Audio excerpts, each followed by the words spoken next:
Hello friends, welcome into this special edition of the Cowboys Report NFL Draft Recap Edition here. I'm Tom Downey. Follow me on Twitter at WhatGoingDowney. I'm here to take you through all of the Cowboys draft picks and throw a grade up there as well. We'll start things off with the Cowboys' first round pick, Leighton Vander, Esch, the linebacker out of Boise State. Look, it's not a bad pick, but I don't think it's a home run pick. I like the Cowboys apparently think. The Cowboys think that Leighton Vander Esch has Brian Urlacher potential. Athletically, I get where they're coming from. On the field, I am not quite as convinced. He was my number 22 overall player, so not a bad reach value-wise, but I like Rashaan Evans more. I know a lot of you YouTube guys out there did as well. My number 4 linebacker, elite athlete. It's an okay pick. The upside is there, but there's a lot of bust potential as well. I get why some of you have visions of Bobby Carpenter in your head. I like him a little bit more than Bobby Carpenter. I think the upside is there. Hopefully it works out. The Cowboys at least have some backup plans and possibly an early round player, an early down player as well, with Sean Lee and Jalen Smith's health always an issue.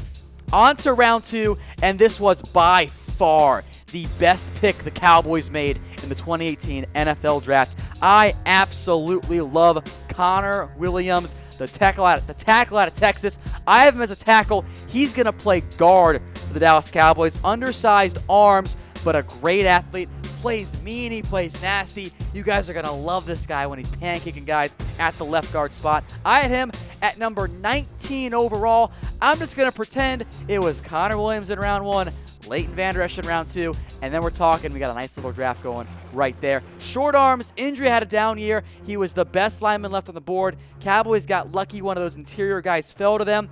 And the good news is, those of you worried about Tyron Smith's back problem, Connor Williams, I think, can be a left tackle. That Atlanta Falcons game, it will not happen again with this current roster construction for the Dallas Cowboys. The offensive line is once again back to being maybe the best offensive line in the NFL.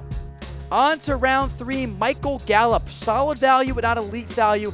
I had him at number 76 overall. A couple receivers I liked a little bit more on the board, but I like the Michael Gallup pick. A Dak-friendly quarterback, a very good route runner. He could be what I thought Tyler Boyd was going to be. I like the upside here. I don't think he's going to be a number 1 receiver. I think he's going to be an early number 2, a very pretty pro-ready wide receiver despite coming out of Colorado State. Dak Prescott should like him. Here is your Terrence Williams replacement, folks. He is going to be a very good wide receiver in the NFL. I like this pick. Average to above average in a lot of athletic areas. He is going to be a good receiver for the Cowboys. I like this pick quite a bit. On to one I don't really like. That is Dorance Armstrong, the edge rusher from Kansas. The Cowboys said they had a 3rd round grade on him, even tried to trade up to go get him. I'm not on board with this one. I have him at number 136 overall. I think it's a bit of a reach. Doesn't really feel a big need, and he's undersized for the normal Cowboys edge rushers there, 246. He can bulk up a little bit, though. I thought he was best as a 3-4 outside linebacker. Only 2 sacks this year, a big red flag, a scheme change hurt Dorance Armstrong at Kansas this year. He had 20 tackles for loss and 10 sacks the year before the big drop-off dropped him down my board in a big way. He's not an elite athlete either. Maybe you get a Tack McKinley, but not quite the athlete there. Maybe a slower Shane Ray as well. What concerns me, this might be some DeMarcus Lawrence insurance in case the Cowboys have more guys there. I thought the edge spot was fine for Dallas. They wanted more bodies there. A lot of competition. There are going to be some big players who get cut. Charles Tapper, by the way.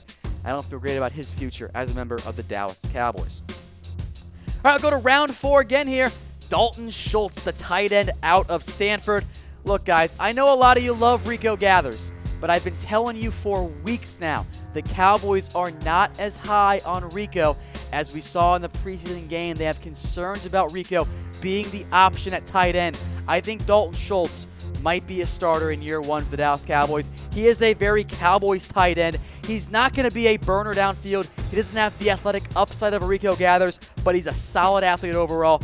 Only 10 yards per catch. He's not going to be a true down-the-field weapon, but for a guy that you want to work in the short area of the field, I think Dalton Schultz can be that guy. He's not Jason Witten 2.0. That's not who he's going to be, but he can be a good blocker and a solid pass catcher. He can put up better numbers than he did at Stanford. That offense really had a tough time passing the football, and it wasn't because of guys like Dalton Schultz. Think Tyler Kroft of the Bengals Brent Selleck of the Eagles, or formerly the Eagles, as a player comp there.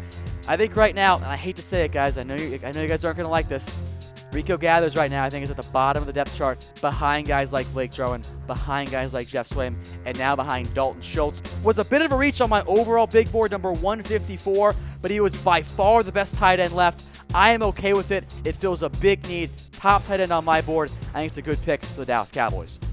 On to round 5 now, Mike White, and this is intriguing to me. Like, I'll give this one a C. I don't hate it, but I'm not necessarily in love with it. And everyone that told me Cooper Rush is so great, he is the great backup quarterback, the crazy ones who said Cooper Rush is better than Dak Prescott, guys got to listen to me at least a little bit here. I told you, Cowboys aren't as sold on Cooper Rush, and clearly I'm not that sold either. There's some upside with this pick here. Value-wise, I like it. Mike White will compete with Cooper Rush for the backup quarterback role. Has the arm strength, has the traits and tools you want to see, but he regressed this year at Western Kentucky. Fumbling a concern, fumbled 12 times this year behind a really bad offensive line. He was very bad under pressure. The good news is the Cowboys, he's not going to have to deal with that pressure all that much. He could be put on a show in the preseason, by the way. Keep an eye out for that. Has a very good deep ball. Of course, that's not everything. Has to get better as a processor. Item is number 141 overall, so value-wise, it's there. I just don't know if you want to spend a round 5 pick when you got needs on the defensive line and other spots on a quarterback. I don't hate it. It's an average pick. That's what C means, folks. C is average, B is good, and an A is a great selection. We'll get to round 6 now. Chris Covington. It is round 6. My grading scale gets much easier the further along that we go. But I wasn't a big fan of this one. I thought DeGray Scales was a better linebacker at Indiana. Covington, though, is very much a classic Cowboys linebacker pick. He's a good athlete. A former quarterback at Indiana, then tore his ACL, and he also wasn't a good quarterback, so he moved to linebacker there. Still a better athlete than he is a football player right now. He's shown some flashes. A very Cowboys pick at the linebacker spot. I'll give it a C. It's average. I had him at number 331. I didn't think he was draftable, but it's late in round 6. You can do a lot worse there. My grading scale, again, is much easier as we go along. Best case, he's a worse version of Vince Beagle, the Packers linebacker out of Wisconsin. Another round 6 pick here, Cedrick Wilson of Boise State. Cowboys love their Boise State players. So the Cowboys said all of their round 5 and below picks had round 5 grades. I didn't have one on Chris Covington. I had one, though, on Cedrick Wilson, number 152 overall.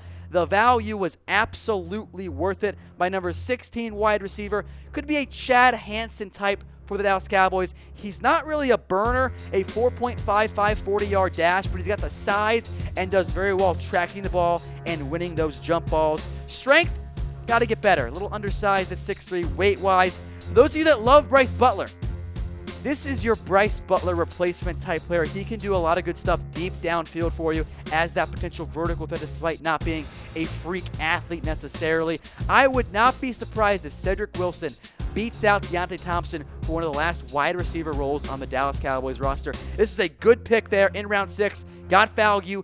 You still want to find some more wide receivers, even though there are a lot of bodies there already. I like this pick quite a bit. And then on to round 7, the Cowboys' final draft selection in this year's 2018 NFL Draft. I have never been a big Bo Scarbrough guy, but that was always in the context of early round running back selections. I have Bo Scarbrough, number 177 overall. This is great value for the Dallas Cowboys at number 236. He will turn 23 this year. He's a little bit older than you want to see. He's got great size. Battering ram as a bruiser there, but there are massive, massive red flags injury-wise for Bo Scarbrough. He's got 2 torn ACLs and a broken ankle. That's why he slid a little bit. Runs a bit upright. He profiles as a workhorse bruiser back, but he never once topped 20 carries in a single game. Maybe he's a Chris Carson type. The easy comp is Derrick Henry. I don't quite see it on film there. Maybe Mikel LaShore, another guy with injury histories there, but he's a big guy with some impressive speed there. I like the pick. It's fantastic value. You bring him in as a backup. When Zeke needs a spell, you're going to see Bo Scarbrough, assuming he makes the roster, make some impressive plays for you as a backup running back. My guess is, though, he only lasts 1 contract for the Cowboys because of his injury history. All right, to recap, folks, Leighton Vander Esch, the number 1 overall pick, and then it's Connor Williams, Michael Gallup, Dorance Armstrong, Dalton Schultz, Mike White, Chris Covington, Cedrick Wilson, and Bo Scarbrough. As for my draft grade this year, I like what the Cowboys have done. I'm giving this one a B+ grade. It's not a fantastic draft. There were some picks I didn't like all that much, but overall, the Cowboys filled a lot of needs. The one big need they didn't fill outside of safety, which we'll see how that goes. I desperately wanted a one technique to be a run stopper. And I made a trade, which we'll get to here in a little bit, that could help with that. But I like getting the lineman. I love the Connor Williams pick. It's a good draft overall. You swap out maybe a Tim Settle for Dorance Armstrong. This is an A draft for me. A lot of good picks. I think you could have as many as 3 day one starters coming out of this NFL draft class. I like it a lot for the Cowboys. It's just not quite an A grade for me. I waffle between a B and a B+.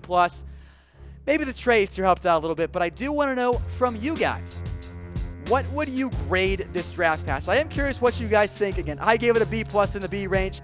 Give you a heart for an A, a wow face for a C, a laughy face if you absolutely hate it. I'm giving it the like. I like what the Cowboys did this year. It's not a perfect draft, but it's an above average one. It's a good one. A lot of good players here for the Cowboys. Still got some holes to work through. I'm not feeling overly confident about their playoff chances, but it's a solid draft for the Dallas Cowboys. A lot of good value, especially later on this year for the Cowboys. Let's talk the trades then that we saw this year for the Dallas Cowboys. Ryan Switzer, he is on the move. He goes to the Oakland Raiders. They get Jihad Ward back in exchange, the Cowboys do. The Cowboys liked Ward coming out of Illinois, and they desperately needed more defensive line front help up front at the defensive tackle spot. He's a good athlete. Rod Marinelli liked him a lot. He could make him into a better player, but he's never become the guy he could have been at Illinois. I like some of the things I see, but he's still a very inconsistent prospect. I don't know if he's the actual one technique the team needs. Maybe if you bulk him up a little bit, but overall, someone had to go from the wide receiver room. It ends up being Ryan Switzer. We get to Tavon Austin. He is a better return man. Beasley's a better receiver. Switzer gets the short end of the stick there. And as a result, after trading for Tavon Austin, the Cowboys move Switzer. Getting Austin is a fun addition now. We'll see how Scott Linehan is able to use him as a wide receiver, but he's not going to be a wide receiver. He's going to be a Lance Dunbar type, line up in the backfield some, split out wide when the Cowboys go empty set, be a big-time return man as well. Now, Austin is due $7 million on his contract, but that's deceptive. The Rams have already paid $4 million of that. There's only a $1 million base salary, then another $2 million available in incentive based on active time spent on the roster there, plus another extra $1 million in incentives there. It's a low-risk addition for the Dallas Cowboys. I think they upgrade at the return man spot.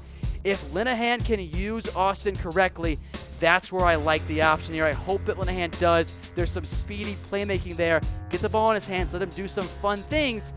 Make it maybe more of a college-style offense. You can have some upside there. Run some options with Dak Prescott, Zeke, and Austin. There's some fun plays to be had there. Hopefully Scott Linehan can make the most out of him. Sean McVay did a decent job. Can Linehan do the same thing? I have some doubts there. All right, folks, that does it for us. Follow me on Twitter at WhatGoingDowney. If you missed anything, don't worry. We'll play it again in just a second. Until then, we'll see you next time.